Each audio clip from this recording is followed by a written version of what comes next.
Nestled in Silay City, El Ideal's timeless pastries have been here since the 1920s. This now prominent pastry shop in Negros is the brainchild of Cesar Locsin, which started off as a modest bakery selling cookies and bread in his father's house.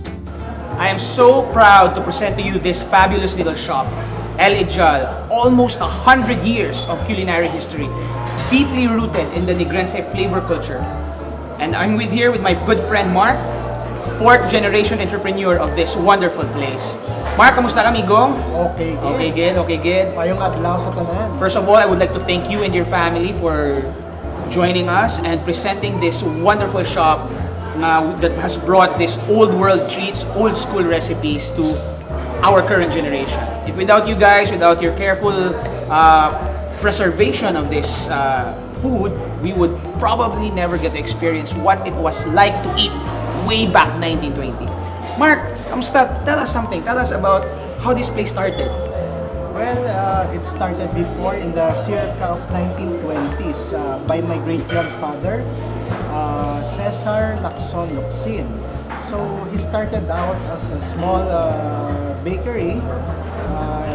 He was assisted by his sister, and then they started out in a small shop in his father's house. That's a long, long time. Yeah, exactly.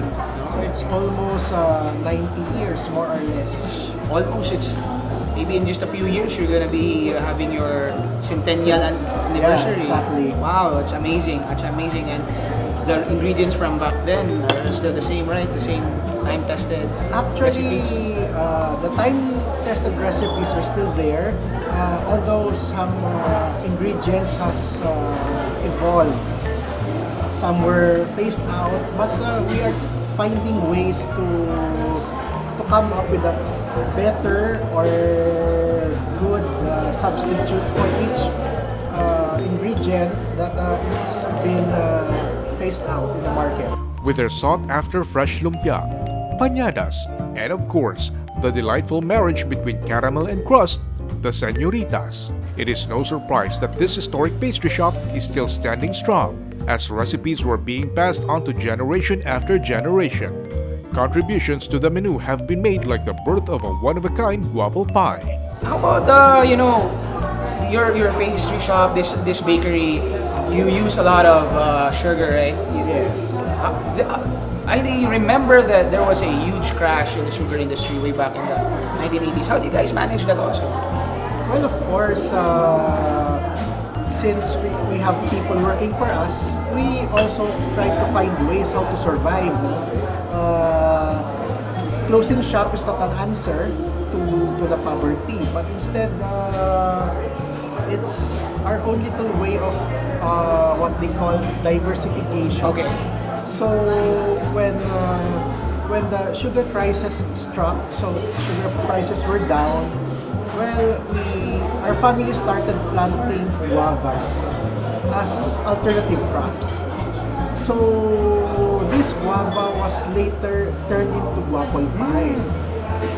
So Your infamous, super famous guapo pie. yes, it's the only kind of pie that you can find in the Philippines. You can find it right here in Silay. Wow.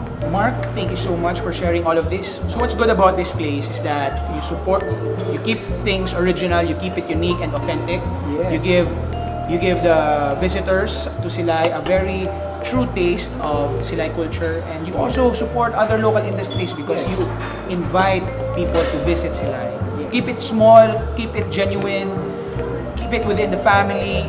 So that is what makes El Ideal such a special, special place. Being an elegant mix of traditional pastries and fascinating history, El Ideal has definitely thrived its way through success, coming close to 100 years of undertaking, surviving World War II, and toughing out the sugar industry downfall. It's pretty certain that they will have another 100 years more.